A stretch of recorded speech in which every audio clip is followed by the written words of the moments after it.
الحمد لله وحده والصلاة والسلام على من لا نبي بعده أما بعد فأعوذ بالله من الشيطان الرجيم بسم الله الرحمن الرحيم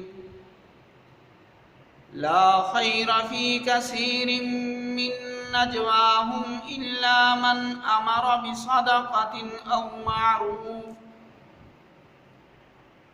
أو إصلاح بين الناس ومن يفعل ذلك ابتغاء مرضات الله فسوف نؤتيه أجرا عظيما صدق الله العلي العظيم۔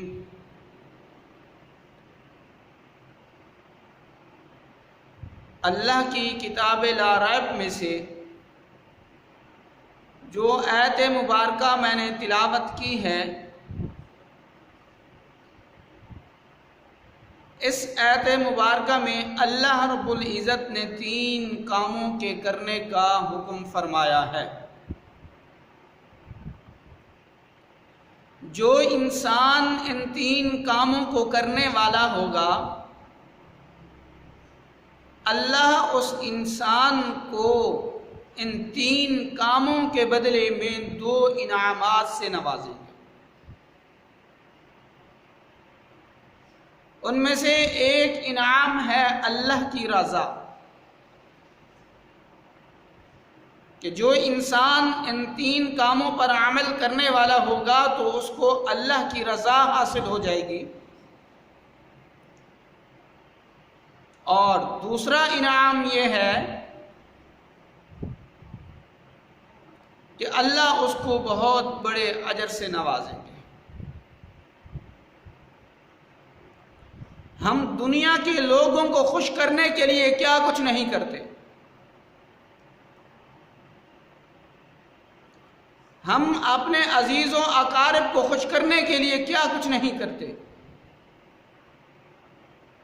اگر ہم چاہتے ہیں کہ ہمیں اللہ کی رضا حاصل ہو جائے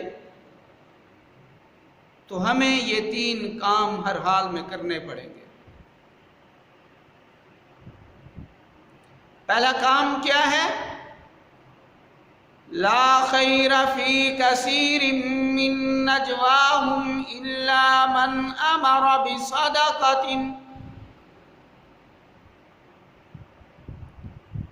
پہلا کام یہ ہے کہ اللہ کی رضا حاصل کرنے کے لیے کسی آدمی کو صدقہ کرنے کے بارے میں کہو، اللہ کے راستے میں مال خرچ کرنے کی ترغیب دو۔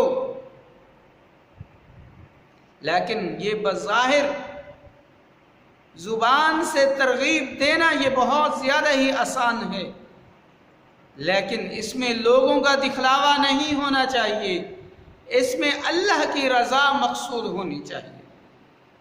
جب ہم کوئی عمل کرتے ہیں، جب ہم کوئی نیک کام کرتے ہیں، اگر ہمارے اس نیک کام کے اندر خالص اللہ کی رضا ہو جائے تو ہمیں اللہ کی رضا حاصل ہو جائے گی۔ اگر ہم اس میں دنیاوی اغراض کو شامل کریں گے، ہمارا یہ جو نیک کام ہے ہمیں اس کا اجر نہیں ملے گا، ہمارا وہ اجر ضائع ہو جائے گا۔ کیا فرمایا؟ لا خیر فی کثیر من نجواہم الا من امر بصدقۃ، کہ تم کسی کو اللہ کے راستے میں مال خرچ کرنے کی ترغیب دو۔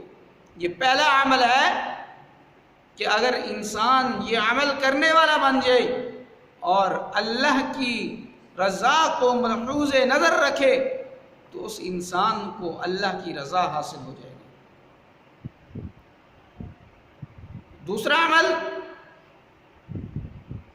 او معروف، یا پھر لوگوں کو نیک کام کرنے کی ترغیب دے۔ لوگوں کو بتلائے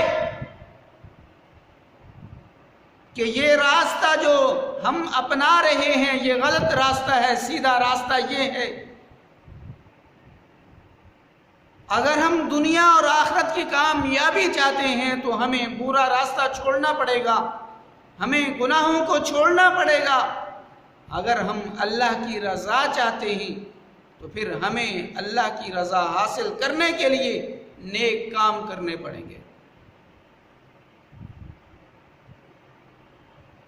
اور تیسرا عمل او اصلاح بین الناس، لوگوں کے درمیان صلح کرانا۔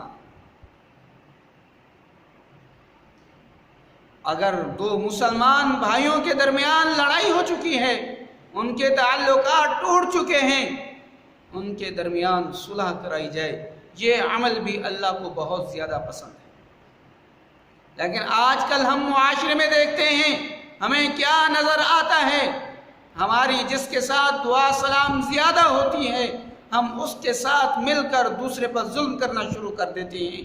ہمیں اس بات کی کوئی غرض نہیں ہوتی کہ کون ظالم ہے کون مظلوم ہے، ہمیں صرف یہ دیکھنے کو آتا ہے کہ جس کے ساتھ زیادہ دعا سلام ہے، جس کے ساتھ زیادہ اٹھنا بیٹھنا ہے، جس کے ساتھ زیادہ دوستی ہے، جس کے ساتھ زیادہ رشتہ داری ہے، جس کے ساتھ زیادہ قربت ہے، ہم اس کے ساتھ مل کر دوسرے فریق کے اوپر ظلم کرنا شروع کر دیتے ہیں۔ اور جب ہم اس طرح کے معاملات کریں گے تو پھر ہمارے اوپر اللہ کا عذاب آئے گا۔ جب ہم اس طرح لوگوں کے درمیان معاملات درست کرنے کے بجائے اگر ہم ان کے اعمال کو بگاڑیں گے تو پھر ہمیں ہمارے اعمال کا اجر نہیں ملے گا۔ اس آیت میں 3 اعمال کی طرف اشارہ کیا ہے۔ لا خیر فی کثیر من نجواہم الا من امر بصدقۃ او معروف او اصلاح بین الناس، لوگوں کو اللہ کے راستے میں مال خرچ کرنے کی ترغیب دینا، نیکی کی ترغیب دینا، اور لوگوں کے درمیان جو لڑائی جھگڑے ہوئے ہیں اور اس لڑائی جھگڑے کی وجہ سے ان کے تعلقات ٹوٹ چکے ہیں ان کے درمیان صلح کرانا۔ پھر اس کا انعام کیا ہے؟ وَمَن يَفْعَلْ ذَلِكَ ابْتِغَاءَ مَرْضَاتِ اللَّهِ فَسَوْفَ نُؤْتِيهِ أَجْرًا عَظِيمًا۔ اللہ فرماتے ہیں کہ جو میری رضا حاصل کرنے کے لیے اس طرح کرے گا فَسَوْفَ نُؤْتِيهِ أَجْرًا عَظِيمًا، ہم اس کو عن قریب بہت بڑے اجر سے نوازیں گے۔ اب ہم اس اجر کا ادراک نہیں کر سکتے، جتنی اللہ کی شان بہت بڑی ہے ویسے ہی اللہ کی یہ عطا بھی بہت بڑی ہے۔ یہ 3 کام اگر ہم کرنے والے بن جائیں ہماری دنیا بھی سنور جائے گی اور ہماری آخرت بھی بن جائے گی۔